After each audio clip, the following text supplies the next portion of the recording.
Benjamin Netanyahu के सामने बड़ा संकट खड़ा हो चुका है। ईरान के सर्वोच्च नेता अली खामनेई ने अपने एनएसए को हिजबुल्लाह के गढ़ में भेजा है।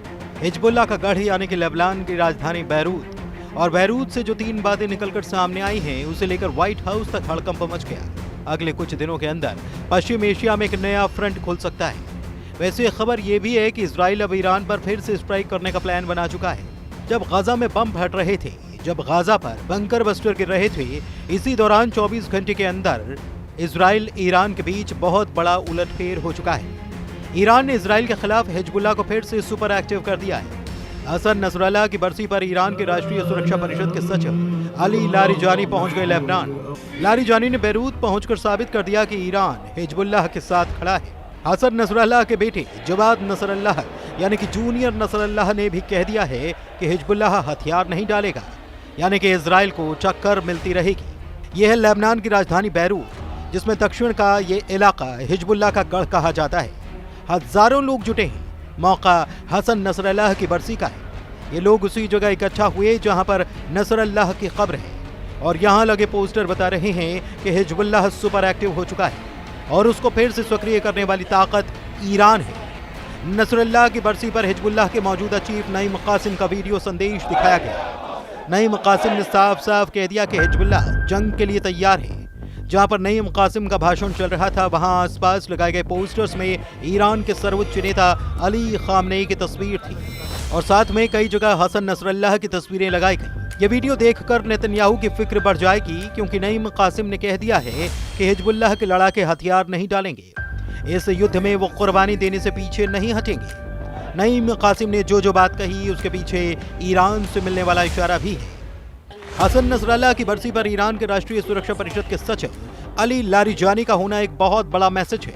मैसेज ये कि हिजबुल्लाह खत्म नहीं हुआ, हिजबुल्लाह जिंदा है, हिजबुल्लाह लड़ता रहेगा, और ये तीनों बातें सबसे ज्यादा इजराइल को तनाव देंगी। ईरान इस बात की गारंटी दे रहा है। बैरूत में ड्रोन वीडियो बनाकर हिजबुल्लाह ने अपनी ताकत दिखाई है। अब से पहले हिजबुल्लाह को खत्म माना जा रहा था। हिजबुल्लाह पर हथियार डालने यानी कि सरेंडर का दबाव बनाया जा रहा था, लेकिन नसरल्लाह की बरसी पर हिजबुल्लाह ने बता दिया कि उसका युद्ध खत्म नहीं हुआ। हिजबुल्लाह को लेकर सबसे चौंकाने वाली खबर तो कुछ और है। एक तरह से इजराइल के खिलाफ एक नया चक्रव्यूह बनते हुए नजर आ रहा है। हिजबुल्लाह चीफ नईम कासिम ने कहा कि वो सऊदी अरब से बेहतर संबंध चाहते हैं। नईम कासिम यानी कि हिजबुल्लाह के सऊदी अरब से संबंध सामान्य होते हैं, तो इससे इजराइल के खिलाफ एक बड़ा चक्रव्यूह बनते हुए देखा जा सकता है। ईरान में राष्ट्रीय सुरक्षा परिषद के सचिव अली लारिजानी ने भी कहा कि सऊदी अरब एक मित्र देश है और वो हिजबुल्लाह की सऊदी अरब से बातचीत की पेशकश का स्वागत करते हैं। अब सवाल यह है कि क्या इजराइल के खिलाफ ईरान, हिजबुल्लाह और सऊदी अरब एक प्लेटफॉर्म पर आ सकते हैं? 19 सितंबर को नईम कासिम ने सऊदी अरब के क्राउन प्रिंस मोहम्मद बिन सलमान को बड़ा मैसेज दिया था। नईम कासिम ने कहा था कि वो सऊदी अरब के साथ नया रिश्ता कायम करना चाहते हैं, बातचीत चाहते हैं, ताकि दोनों पक्षों के बीच जो दिक्कतें रही हैं उन्हें दूर किया जा सके। सऊदी अरब के लिए हिजबुल्लाह का मैसेज अरब मीडिया में छाया रहा, क्योंकि हिजबुल्लाह चाहता है कि इजराइल के खिलाफ अब सऊदी अरब उसके साथ खड़े हो जाए। कतर से लेकर तुर्की और बाकी अरब देशों से लेकर इजराइल तक हर जगह यह खबर छाई रही।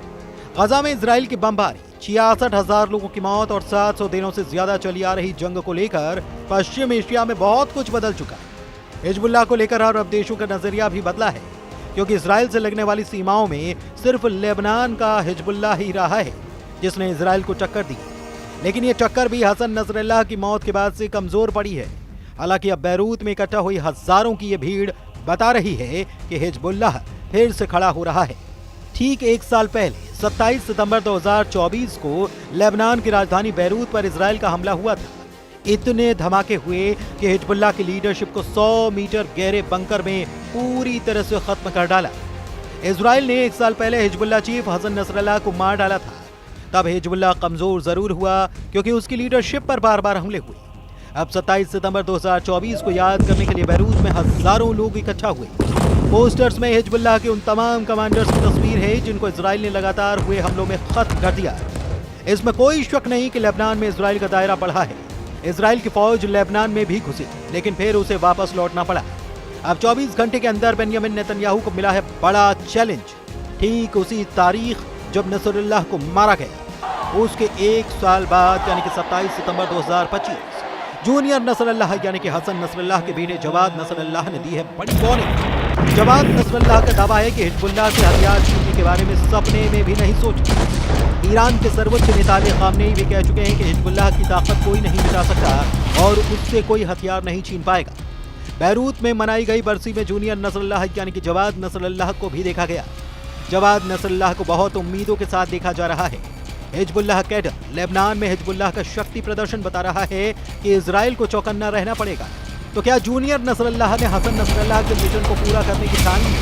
जहां नसरल्लाह पर बनकर बसकर बम बरसाकर उसे हमेशा के लिए खामोश कर दिया गया, वहां से हिजबुल्लाह की एक नई जंग का शोर सुनाई दे रहा है। क्या जूनियर नसरल्लाह का दावा बता रहा है कि फिर जिंदा हो चुका है हिजबुल्लाह? क्या हिजबुल्लाह को ईरान से फिर मिलेंगे हथियार? क्या यमन के बाद हमले के लिए तैयार है लेबनान? बेंयामिन नेतन्याहू कैसे तोड़ेंगे हिजबुल्लाह का नया अवतार? इन सब के बीच ईरान को अलर्ट करने वाली बड़ी खबर रूस के विदेश मंत्री ने दी। जब से रूस के विदेश मंत्री सर्गेई लावरोव ने कहा है कि ईरान पर फिर हमला हो सकता है, तब से तेहरान में रेड अलर्ट है। सिग्नल साफ है कि इजराइल कोई बड़ी तैयारी कर रहा है, जिसकी खबर पुतिन को हो चुकी है और उन्होंने अब ईरान को आगाह भी कर दिया है। रूस और ईरान की दोस्ती बहुत पक्की है। यूक्रेन के युद्ध में ईरान ने रूस को बड़ी मदद की। हजारों शायद ड्रोन रूस को सप्लाई किए और इन्हीं ड्रोन की टेक्नोलॉजी से रूस ने अपनी ड्रोन फैक्ट्री तैयार की। ईरान की ड्रोन वाली सपोर्ट ने ज़ेलेंस्की की फौज का जीना मुश्किल कर रखा है। इस बात का ख्याल पुतिन को है, इसलिए उनके आदेश पर रूस के विदेश मंत्री ने संयुक्त राष्ट्र में ईरान से हो रही नाइंसाफी का मुद्दा भी उठाया। एक बात साफ है कि ईरान और रूस साथ साथ हैं और ईरान हिजबुल्लाह को फिर से खड़ा करके बाकी अरब देशों का गुट बनाने की भी कोशिश में लगा है। कतर पर हुए इजरायली अटैक ने पहले ही अरब वर्ल्ड को इजराइल के खिलाफ कर दिया है, लेकिन दूसरा सच ये भी है कि लेबनान में हिजबुल्लाह और यमन में हूथी के अलावा इजराइल से लड़ने की ताकत अब तक किसी अरब देश ने नहीं जुटाई है।